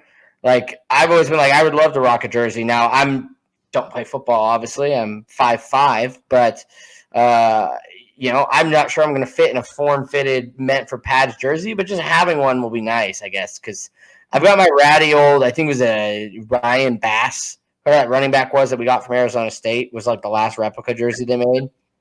I got one of those. It looks like dog. I don't even wear it. So I definitely I put in for a silver 4, and I'm waiting on the white. I told you guys, I guess I'll break it to the world. Talking about athlete students and not student athletes. I'm going to be kind of trying to play a hunch looking at the current roster on what number I think Mr. CJ Jordan might pick, because I think that will be a jersey that ages really well. So I've kind of been playing with that. Otherwise, I haven't really decided totally on my whites since 88 was gone. Maybe I'll get a Boatman. That's I think the silver one's already been spoken for, but I think the white's still out there. I still have a really cool after the bowl game in 2016. We got to keep our whites. That's the cool. year after, so I took it off the pads, took it home. I still have my white bowl jersey, name on the back, bowl patch right here. Still says Famous Style Potato Bowl, and I have my old black jersey in the frame that they give every senior after they graduate. But yeah, we are keeping the blacks. The blacks were new in 2018. I think we'll probably get new blacks either next year or the year after that. The silvers had to be retired due to people in our conference not wanting us to wear them because of apparently hard to see the numbers from the press box or on TV or on film. So unfortunately, no more silvers, no more white helmet. We only have our gold helmet now. That white helmet that we wore last season, I'm going to take you back. That white helmet was originally the black helmets we started sporting in 2012 or 2013. It got painted to silver and gray in 2016, and then it got painted white in 2018. Those were the same helmets. I had that same helmet my whole time through, painted 3 different colors. Those golds we got brand new in 2015 from a donor. A donor gave enough money for us to get brand new gold helmets. So we're gonna have the gold, but I like golds. Oh, actually, wait a minute. I think we're painting our helmet. I can't really tell you which color our helmet's going to be. It might be white. They might be painting them white because for all those of you who love holding on to the old Vegas gold, say goodbye. I'm going to break it to you. The whites, I've seen them. They're new whites, and it's going to be black and a little bit of that new Vandal Pride gold. So, yeah, I think we're doing the switch. I mean, I've got stickers on my phone now I got from the university. Yeah. They're doing the Tubs of the Club yellow. That's how I'm going to brand it.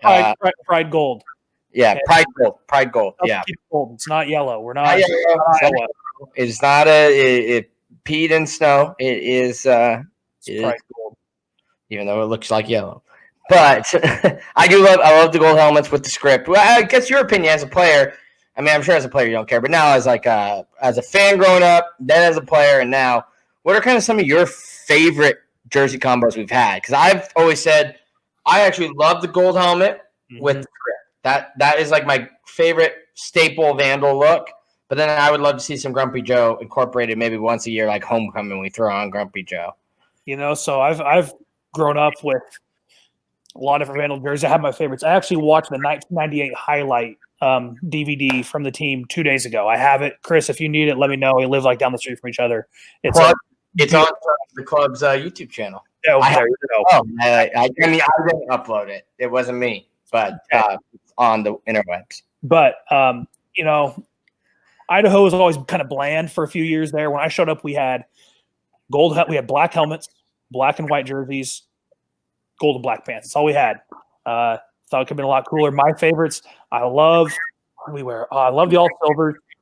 The all silvers were awesome because our colors are silver and gold. Lots of people forget we're not black and gold. I love silver, and that was something I tried to push for a lot. Was lifting it more silver. So I loved also the bowl game combo, the silver, white, silver, classic away look. Looked good. I love when we wore all white against Eastern in 2018. The all white was looking great. Yeah. So that was one of my more favorite ones. But I do love gold, white, gold. At the end of the day, that gold, white, gold does look really good. And one thing that I'm maybe trying to push our equipment guys for. Do you guys know Montana State's gold jersey they have? Yeah, they do Gold Rush to start the year every year. So I think actually white helmet, that kind of our version of gold of the jersey with black accents, white pants would actually look pretty good. I like that. That's a good idea. And then just wear it once a year. Because I was like, and I think about it. I can't think of like I'm sure we did in like the 70s, 80s, an actual gold jersey.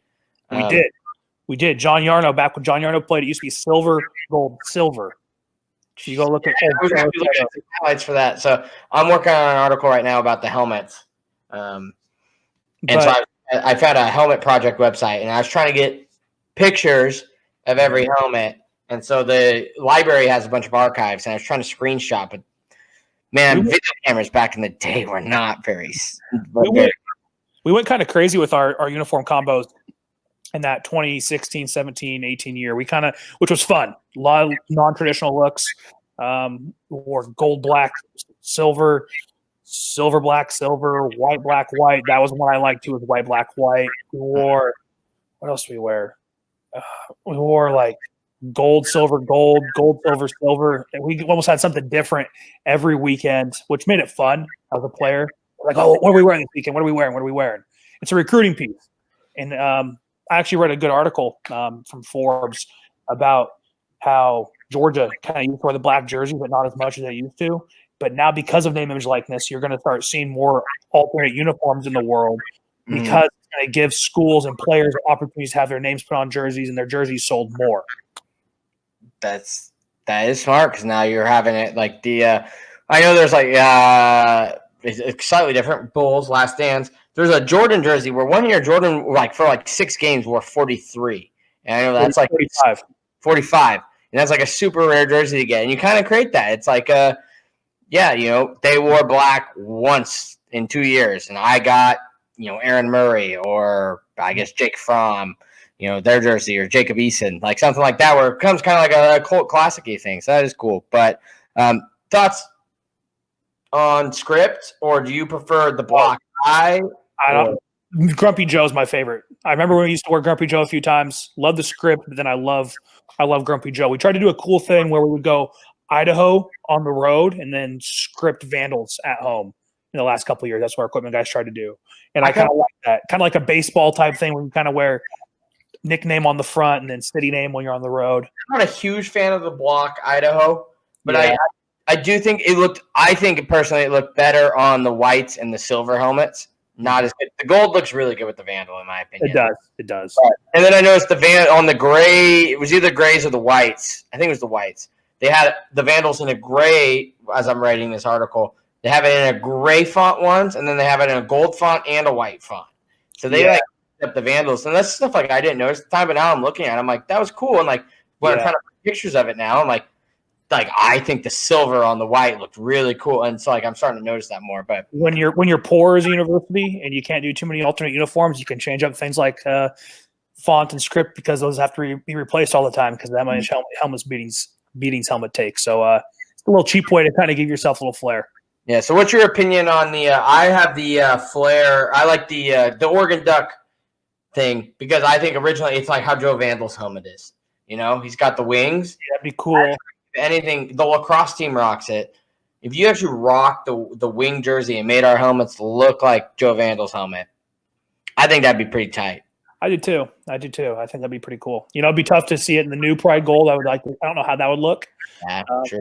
So, but I can tell you, I'm not a fan of the Pride Gold for the most part, but I actually do like our whites coming out. I actually do like our whites. They're simple, but they're not too much. Perfect. Haven't seen them, but they look great. We kind of silenced you there, Brian. Some of your last thoughts on what we said, or your favorite combos, and then we'll move on to closing the bar. I did some quick research, looked at some old uniforms from like the 80s-ish, early 90s. And, you know, Alex talked about like yellow pants or like gold pants, white uniform, or like you talked about having a gold rush. We could easily do that. Mm-hmm. Some of the old, just looking at some of the old uniforms, the way they would have the Pride Gold pants, Pride Gold helmet, it still looked fine. And I don't know, man. I think that those combinations might look a little better than a lot of black with a lot of the Pride Gold. But you know, shifting to the logo thing, my hot take: the older you look at the Idaho logos, to me, the better they are. I really like the Flaming Heads one, but I also really like the Grumpy Joe. I think fans would actually love it if, you know, Alex, you talked about the way the decals can change or the color of the helmet can change. I bet fans would be ecstatic if they came in to a game at the Dome and the helmets had the Flaming Heads on the logo just for one game. Yeah, probably. I need to talk to some equipment guys. I have their numbers, so. Yeah, we follow them. We like a lot of the stuff they do. We're saying if we give ideas and you like them, we're not prideful people. We just want to see them done. I've actually heard, real quick, I just thought about this. The helmet is not white. It's not the Vegas gold. It's going to be some version of Pride Gold. I forgot to say that. Haven't seen it. Don't know quite what it's going to look like, but just heads up, it's going to be the new gold. So keep that in mind. I love. I'll say I miss the whites. I actually really love the white.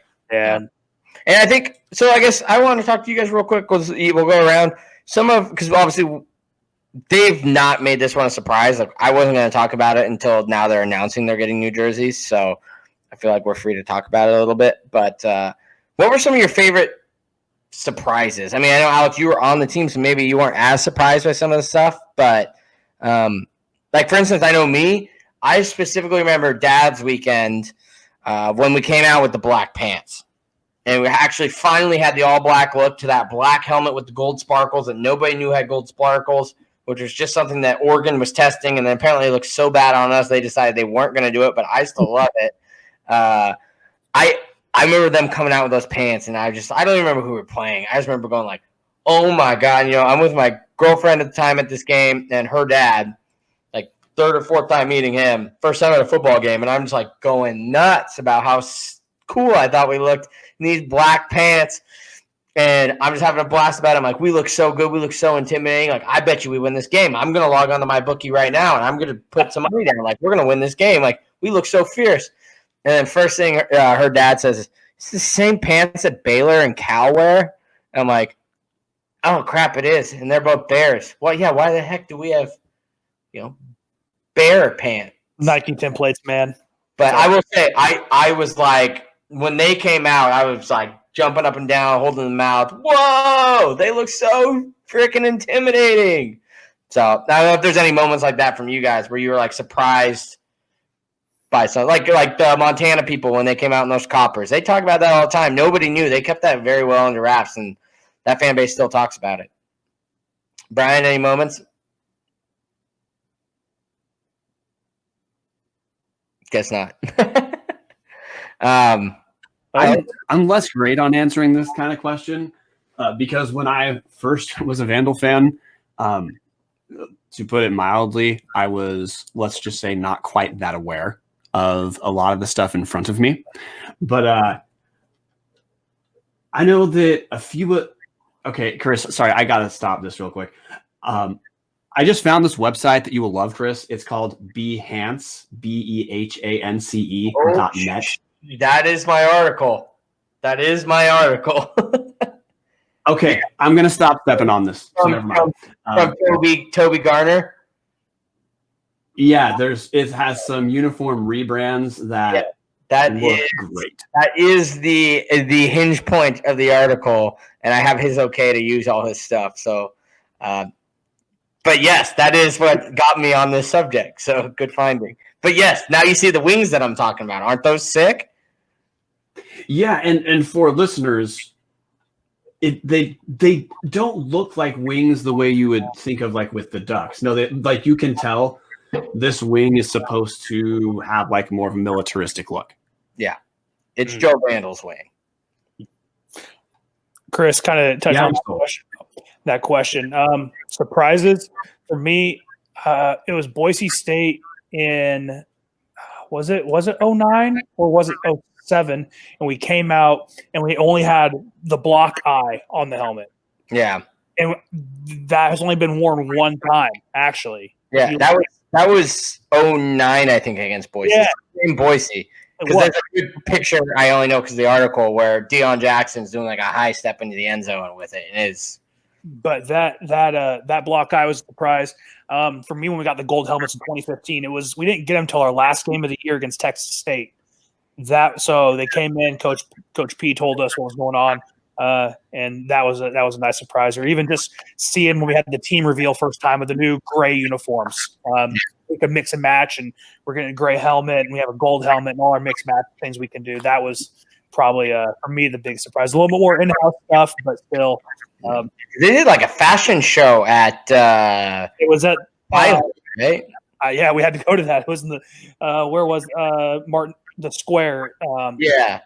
God, what's it called now? I can't think of the pizza place, the restaurant there. Yeah, I think it was Pie Hole, right? Or was they gone by then? It was Pie Hole. Yeah. Anyway, but yeah. But yeah, that was cool. All right, well, closing the bar. We didn't have any hashtag STACs, but we were already going pretty long with the Akey interview, which was the crust of this, interview, but or this episode. But glad you guys joined us. Next week. Not Tuesday, like for those of you watching on YouTube right now. So shout out to those of you that listen to the podcast. If you ever want to watch it a day early, typically on Tuesdays going forward, we'll be live. But next week is the season finale. Brian and I will be taking some time off from June to about mid-July, pending what happens with the season. We'll be covering any breaking news, but we're going to be taking a break. But we're going to end it the right way with what we promised you guys back in April or March, whichever it was, April, the spring game, the FCS versus FBS.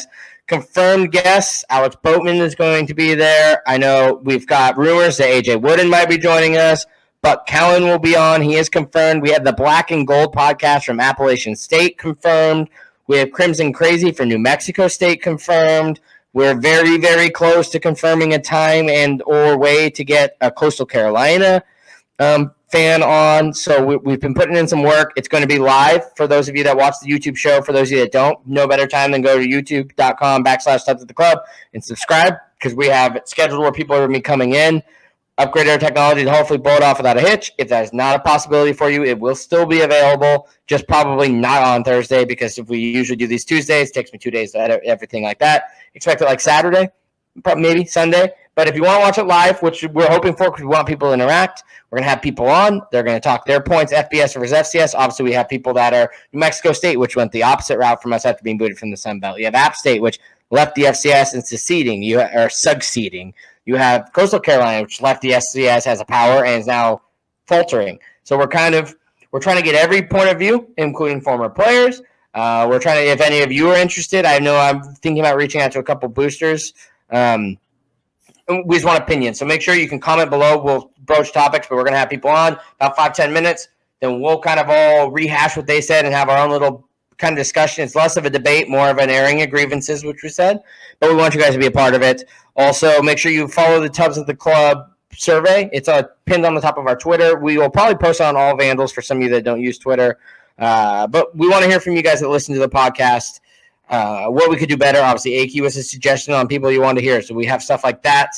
And we use it to better the podcast. And some of it, there are sponsor questions because we have to start. Part of the reason we take time off in June is figuring out who's going to help pay for all this next year. And we've got to have some time to find out how much Montucky wants to be a part of it next year. But we're happy with them. We hope they're happy with us. But that's all I got. So check out date off the top of my head. I don't have it, but next Thursday at 6 o'clock. So we'll be earlier than normal too. We're going to have the FBS FCS. That's May 28th. And to make sure you take the poll. Alex Boatman, how can the people find you and what do you have going on in your life? Yeah, follow me at Boatman Alex on Twitter. Going on, just finishing up at University of Washington. Don't know where I'll be at. Next time this podcast happens after the FBS FCS episode. So we'll see. What I'm going to do in the spirit that both Chris and I are in Everton jerseys, if you can guess the player name on the back of my jersey, name a number, I will Venmo you, Cash App you. You got to DM me. If you get it right, I'll Venmo you $5 for a tub at the club. You can get some nice Coors Light, or you can get a Montucky for yourself. That'd probably be the best way to do it. But real quick, disclaimers: Colton Thrasher, Ed Hall. You guys could not guess. You know this answer, Colton. I know you're watching right now. Do not answer this. I know you're going to try and do it. So you're not getting that from me. So find me on Twitter at Boatman Alex. Give me a follow. You get name and number right. It's Everton, blue, Umbro. Figure it out. Premier League. You get free tub of the club on me.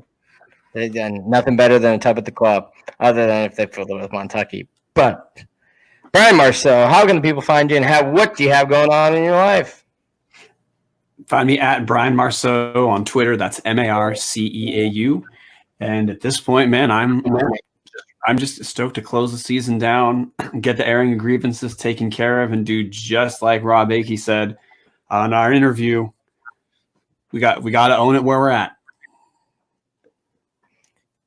Exactly. And you can find me at Chris_P_Hammond on the Twitters and everything like that. Make sure you follow Tubs of the Club on all the social medias because we are all over the place all the time. We want to thank you guys all for tuning in. Hopefully you enjoyed the Robb Akey interview if you're listening to the podcast. And if you're watching us live, you're excited to see it on Thursday. It's been fun, and next week is going to be fun. If you have any suggested guests you'd like to see us see, or you have anybody you think we can reach out to, let us know. We're more than willing to reach out to them, but we are super excited for next Thursday, 6 p.m. Pacific, FBS versus FCS, airing of grievances. Turn the page when we restart middle of July, and it is all looking forward to that 2020 Big Sky Championship. Thank you guys for tuning in. Enjoy an ice cold Montucky just like we did, and we will see you guys on Thursday.